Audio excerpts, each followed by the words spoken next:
Hi, welcome to Infusion Health, the podcast. I'm comedian Cris Patrick, a.k.a. Self-Proclaimed Power Man. And I'm here with my co-host and significant other, Rach. Hey, guys. Now, today we got a fun show today. We get to highlight, being an entrepreneur myself, we get to highlight an entrepreneur, somebody who owns a shop here on 50th and Xerxes in Minneapolis, shop called Vinaigrette. We got Sarah here, and she's going to tell us all about, they got olive oils, different things they can do with olive oils, different flavors and stuff like that.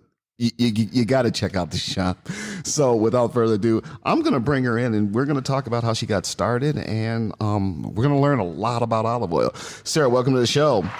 Thank you. Thank you for having me. So tell us about Vinaigrette. How did you get started with this, and tell us about olive oil? Sure. Interestingly enough, we're 13 years old this month. Okay. So we've been at this location for 13 years. My husband and I were fans of olive oil because at the time we were living in California, and a number of the wineries are now pressing olives. At the same time, my brother was in Spain studying in college, liked it so much, decided to stay for a little while and worked in an olive grove. So then at that time, he was sending us some olive oil from Spain. Nice.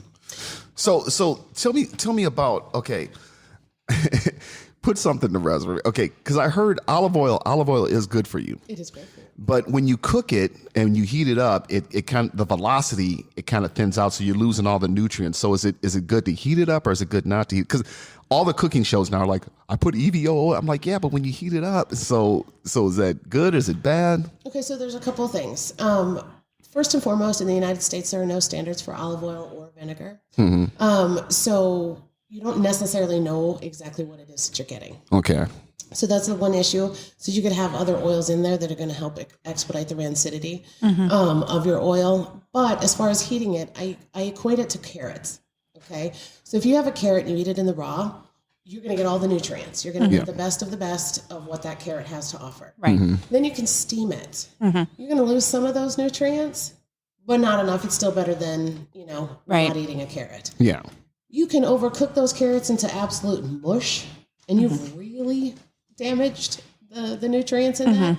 However, it's still good for you. Yeah. Okay, so olive oil has the same kind of situation. It's going to be best for you. You're going to get all the nutrients.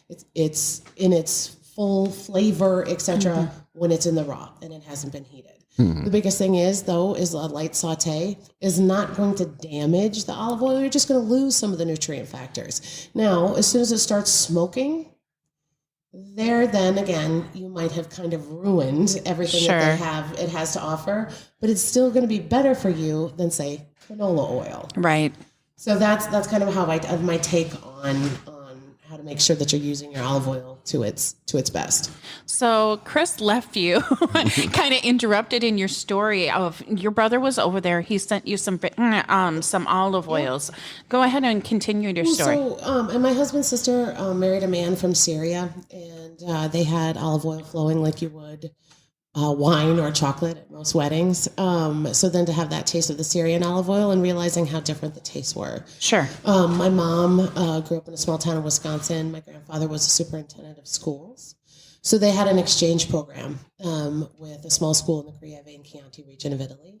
So the other piece is my mom's high school foreign exchange student from when she was in high school was part of a 6-family co-op. Okay. And so every year after harvest, we would get olive oil sent to us. So I grew up with really good olive oil. Right. Yeah, and so here we were in Minnesota. I was staying home with our son. My husband was working. It was kind of the height of the recession, and we had seen a source in concept similar to ours. However, they sourced theirs from a big food retailer. Okay. And we're like, well, we actually know people. Right. So, yeah, at the height of the recession, we're like, if we're not going to make any money, we're not going to make any money doing something that we love. And here we are 13 years later. Absolutely. Yeah. One thing I look at your store, and you have so many vinaigrettes and olive oils from everywhere. And it's so, it's very interesting to walk into the store for the first time and really see that there's so many different, and they taste so different from each other. Exactly. And that's the thing that's nice about the regional olive oils is it's just like wine. It's going to depend on the, soil, the temperatures, the climate, etc. But the piece is you get to come in and you get to taste side by side to find out what it is that you actually like. Right. And that's the thing too, because and I want you to explain to the listeners too. Okay, now I could come here and get olive oil, but I can also go to Cub and get the big thing for like $6.99. What's the difference? Well, again, because there's no standards in the United States, you can't guarantee that you're going to get what you're getting. If it's really interesting, my favorite place to actually look at olive oil is Target. Flip all of those extra virgin olive oils around. In some of them, the first ingredient is canola oil. Okay. And mixed with olive oil. But you can call it olive oil in the United States. Right. So I think knowing the source, recognizing that there's kind of a whole lot of different things out there. I mean, celebrity olive oil alone is a multi-million-dollar industry.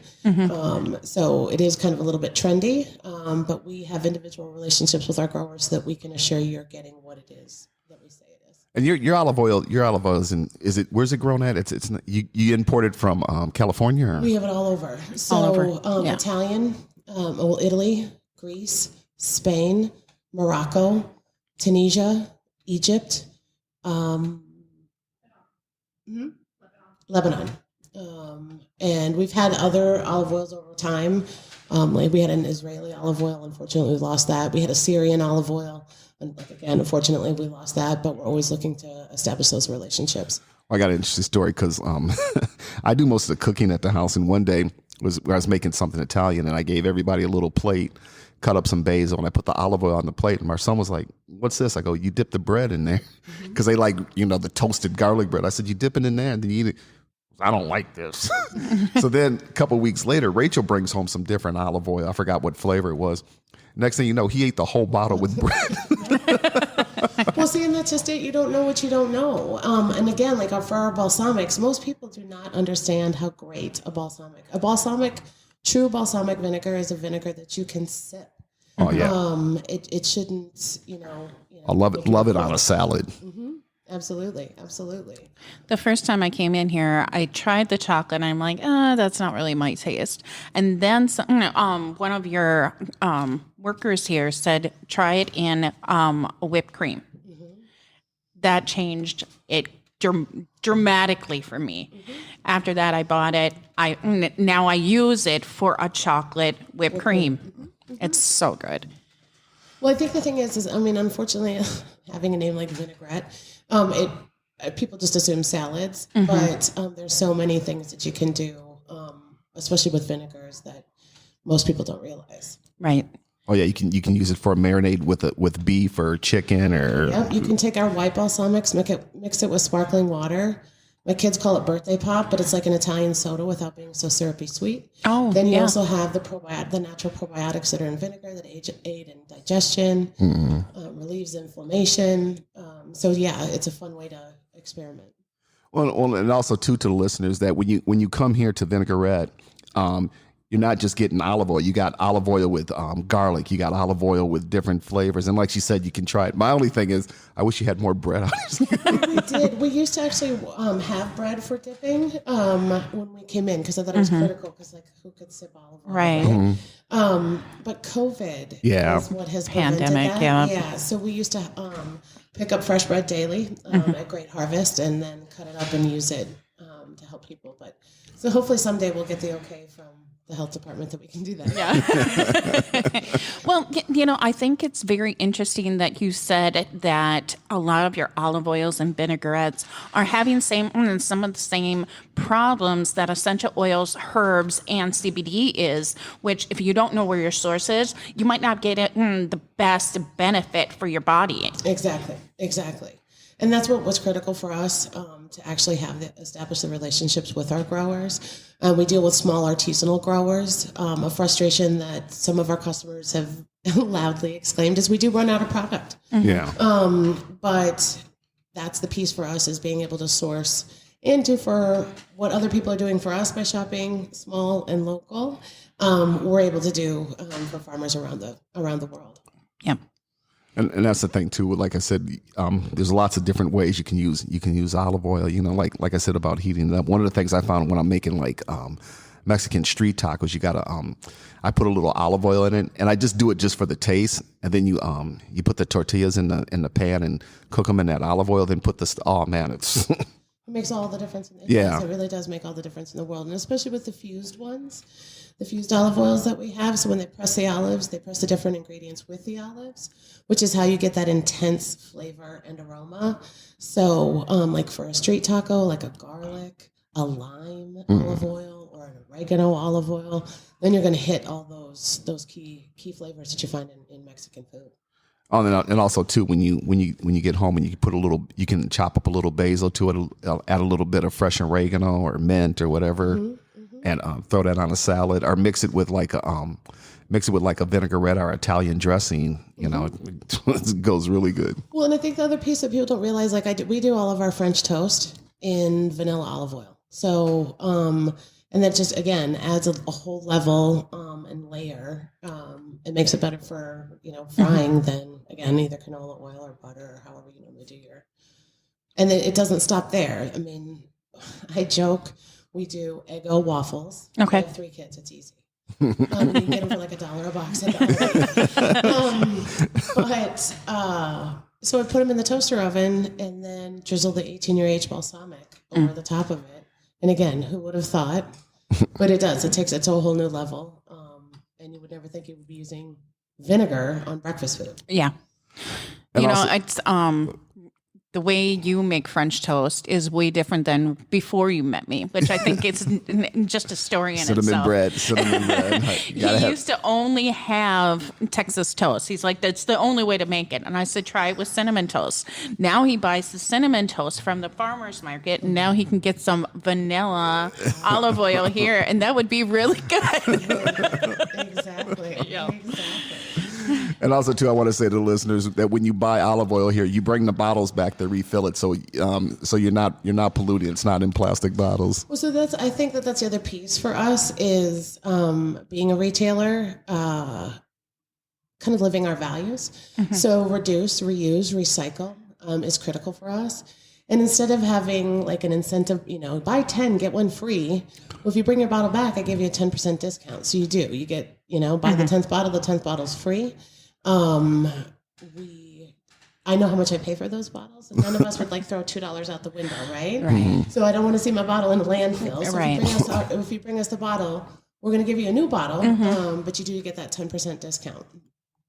So what's it like being an entrepreneur? Do you get like special things from the government now since COVID or stuff like that? Did you get something to help to keep the business going? Well, interestingly enough, no. I was denied the first round of PPP, which was tough.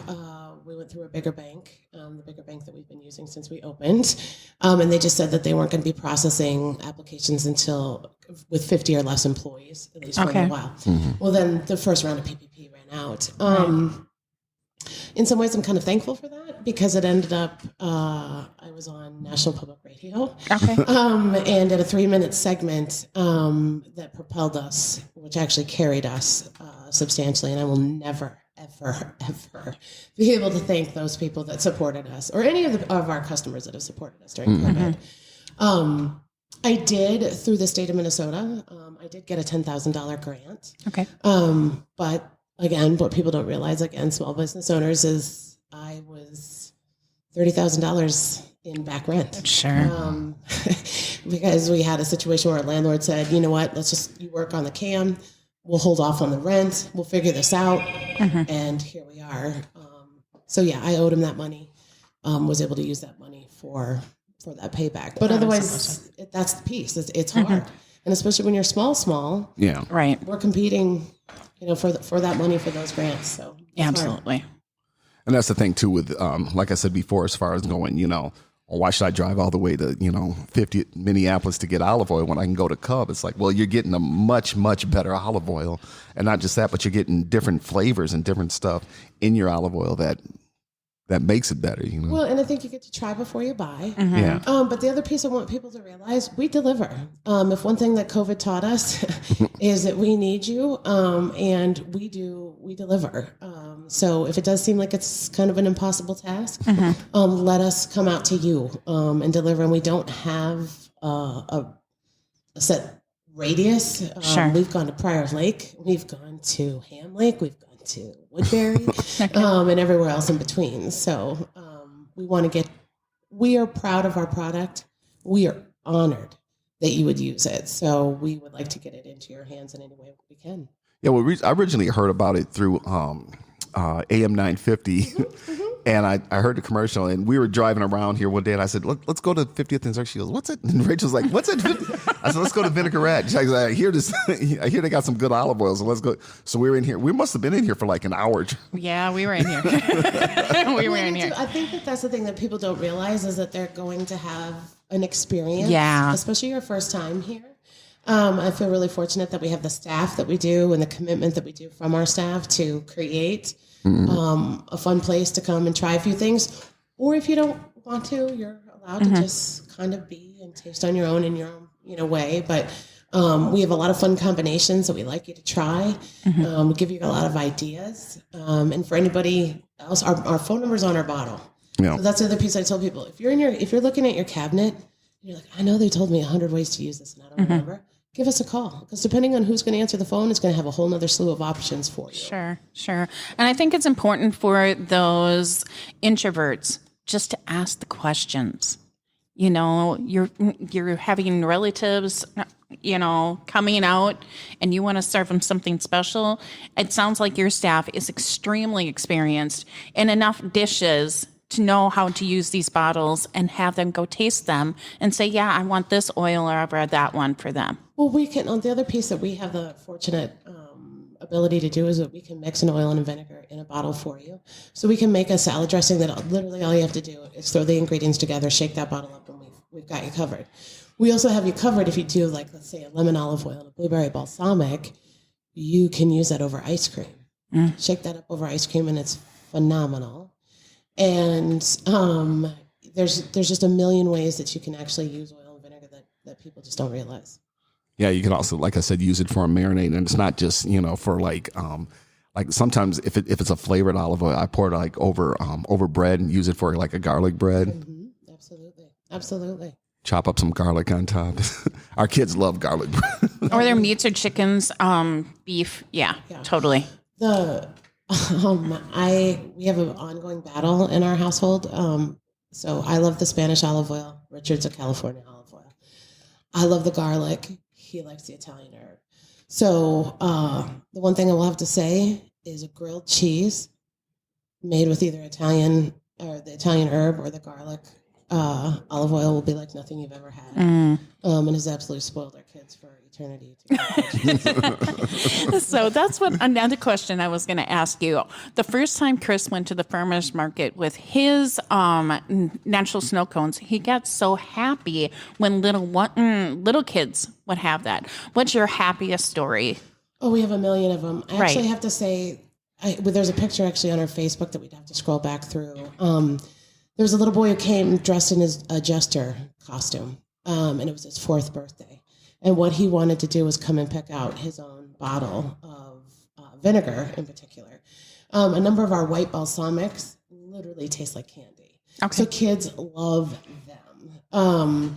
And so, to see him come in his little jester costume to pick out his very own bottle of birthday balsamic was incredible. But we have a lot of kids that come in and their parents encourage them to try it, and they try it and they're like, I want to try this one. What about this one? What about this one? So it's a fun thing, because you don't know what you don't know until you know. So and also too, don't you, if somebody like wants it, I think you just said that if somebody wants an olive oil like with garlic and basil, you can mix that for them. Right. So we have a garlic olive oil, and then we have a basil olive oil. If you love the garlic and the basil taste together, we'll mix it for you together in the bottle. If you like the basil olive oil and the strawberry balsamic, we can mix that vinegar, that vinaigrette for you right there. I think I tried that strawberry balsamic Loved it, but I couldn't think of what to put it on. I was like, would I want my chicken to shine like stuff? Well, see, and I think that's the thing, because you get a little scared. The dark chocolate is a primary example. It seems like it should be primarily used for sweets. Yeah. But you can use it for savory just like you would. I mean, put it on a caprese salad. People aren't going to know the difference. It's cacao that's added. So it's just a hint of the chocolate, which can be used in a number of different ways. Like the strawberry balsamic, obviously great for the salad dressing. Maybe a little tough for some marinades. But make a cocktail with it. It's again, who would think to make a cocktail with vinegar, but it's phenomenal. Right. Yeah, and also too with like vegetables, mixed vegetables or like greens or something like that. Add a little olive oil on top of it, or mix it with a little olive oil, just for to bring that taste out. Well, we have, like, my kids when they were little, we had black dip, which was the H in your H balsamic, and then we had white dip, which could have been any one of the white balsamics, and I could get them to eat anything with black or white dip, which literally they're just dipping it in the vinegar, which again, it's so good for you, neutralizes the acids in your body, reduces inflammation, the natural probiotics, all of those kinds of things. And like I said, they would eat just about anything with that on it. Well, like when I make that, when you make the spinach, when you chop up the spinach or whatever, I forgot the green stuff you put on. I should know Pesto? Yeah, pesto. I'm like, what are you doing? Pesto, yeah. Well, so so pesto, that's another easy, fun thing to do too. Like, because again, if you don't have pine nuts, you can sub it with walnuts, right? If you don't have a whole lot of basil, use the basil olive oil. Yeah. You can that'll enhance the flavor tremendously. Or use the oregano olive oil with the like fresh basil and pine nuts, and you've got an amazing variation of pesto. Well, I've been very lucky because our kids, they're not like, because I was like, vegetables, get them away. But with our kids, like when I make breakfast sandwich, I put some pesto on it and, spread it on the bread and then put everything on there. And they're like, what's this green stuff? I'm like, it's just pesto, and they eat it, But it gets them to eat spinach, I told my son a very important story yesterday because he used one of my sayings that I said to him ever since I was little. And the saying that he used is, you don't have to like it, but you have to try it. And the reason why I came up with my story on before I really had children is I was working at the Courage Center, and they had all kinds of dishes and stuff like that. And I'm like, I know what this tastes like. I know what that tastes like. But if I never try that, I might never see it again. So I'm like, okay, I might not like it, but I am going to try it. And I push that forward to my 5 children. Then Cris comes along, and he enhances their palate. So now he wants to make the more simpler things, and they can't, because every time that he asks them, what do you want me to make? Well, I want this with this and this and this. And I mean, we have the same issue. I mean, literally last night we went to dinner at my brother's house and had amazing fried chicken, interestingly enough. And he made a salad. None of my kids eat a salad. And my mom goes, well, they should have some salad. I go, I know. We have salad a lot, but it's not my salad dressing. You know what I mean? And so I'm sorry, the ranch, yes. There's a time and a place for ranch. I'm not going to lie. But my kids aren't ranch kids. They're a vinaigrette kid. Right. So it just doesn't have that same taste. Yeah, how many? I think there were 12 or 13 at the time. What do you want for dinner? Chicken Parmesan. What?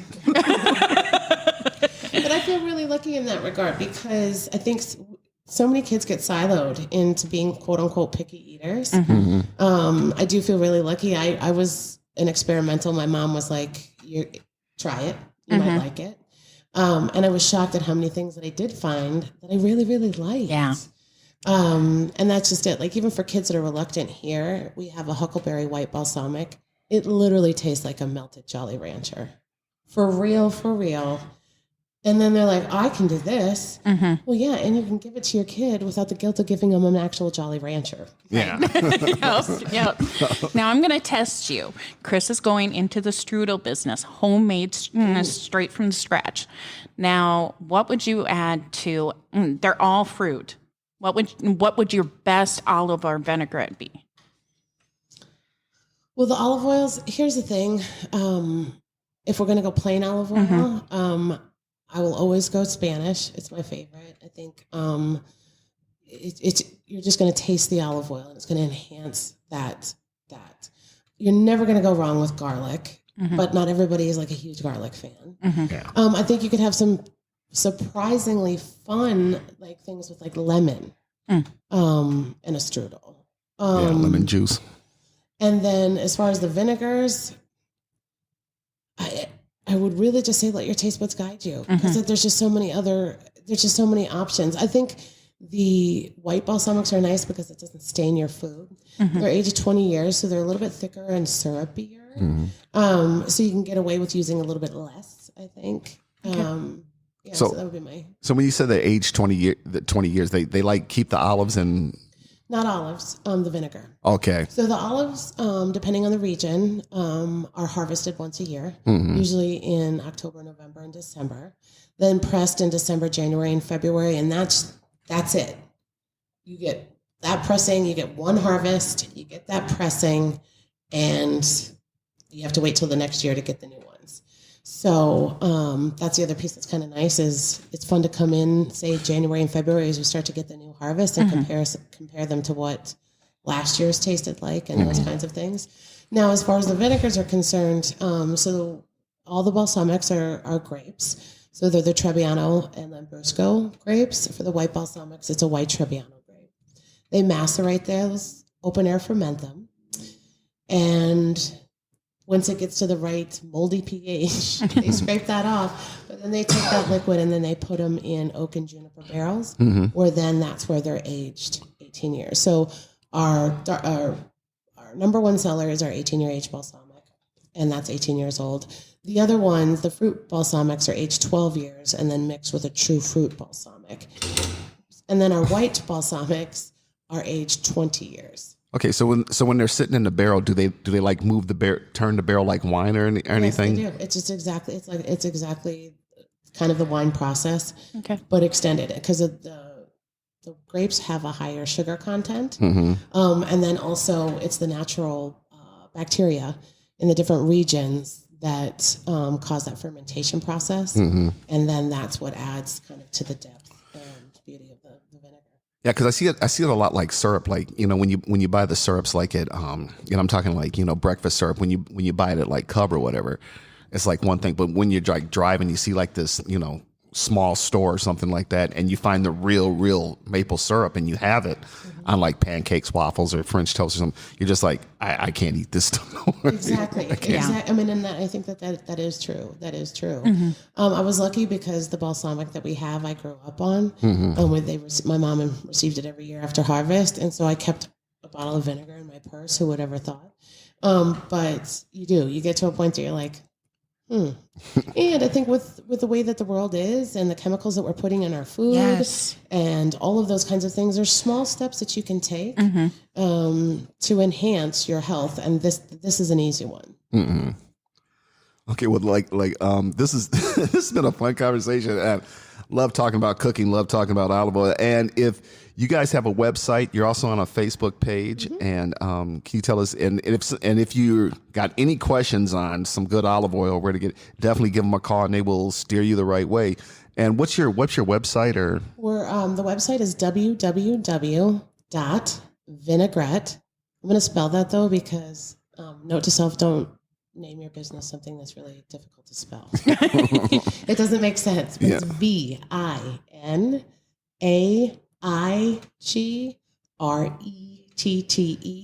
M as in Mary, N as in Nancy.com. So vineigrettemn.com. It has our story on there. It has information about our products and then the capacity to order from there. We're on Vinaigrette, VINAIGRETTE, MN, and you'll get our Facebook page. We also have an Instagram page, and we do have a Twitter. I have to say I've been really neglectful of all of those pages. And they do social deliver. media is hard to get. I mean, even for myself, pushing Infusion Health and stuff like that, there's so many avenues now for social media. Well, I think the other I have to be honest, the piece for me is I'm a raging extrovert who loves to touch. So COVID came, and it like chopped me off at my knees. Yeah. And so to have like a social outreach where it really wasn't getting the social return was a little difficult. But I'm getting back into it. We have a bunch of recipes on our social media page. We have a bunch of recipes on our website. And then like I said, our numbers on all of our bottles. So feel free to give us a call. Yeah, and if you and like I said, if you bring a bottle in, and I think if you buy 3, you get one for half off or something like that. Well, not necessarily, but no. So like what it is if you bring us a bottle, and you can bring me a bottle from home. If you bring me your cup bottle of olive oil, I'm going to give you a 10% discount for coming into my store. If you bring a bottle from somebody else or someplace else, I'm going to still give you the 10% discount. So. It is a buy 10, get 1 free. But we like to extend that discount whenever we possibly can. Okay. And for people that want to deliver, it's like the milk ban. You put your bottles out, I come, I give you the new bottles, I take your old bottles, and technically we don't even have to see each other. And I definitely highly recommend everybody to come down here and just and try out some of these olive oils, because they are really good. Well, I appreciate hearing that. And I think the other piece is like with our staff, Logan's been with us since we've opened, and now his daughter works for us. So we really are a family-run, family-owned and operated business, because otherwise it's me or my husband in the store. And once again, make sure you support local businesses. And this is definitely one you definitely should come down and try out and definitely support. And like she said, Rach will have links and all that in the show notes. Yes, but it's definitely worth driving down here to Minneapolis and checking out. And if you're from out of town and you come to Minneapolis, definitely 50th and Xerxes, and come down here and check out some of this olive oil. And I will say, if you're listening to this podcast, please let us know, and we'll extend a 15% discount to you. Beautiful. Yeah. Thank you so much. Thank you. And thank you. And again, thanks for doing the show. It took us a while to connect, but we connected. Well, I appreciate it. Thank you so much. Thank you. Have a great one. All right, and I'll let Rach close us out. All right, you guys. History is born on lines of hate. On here, we're trying to build lines of love. Remember, when you are trying out new things, always go with the intent that you might not like it, but you should try it. Have a great one, everyone. Take it easy.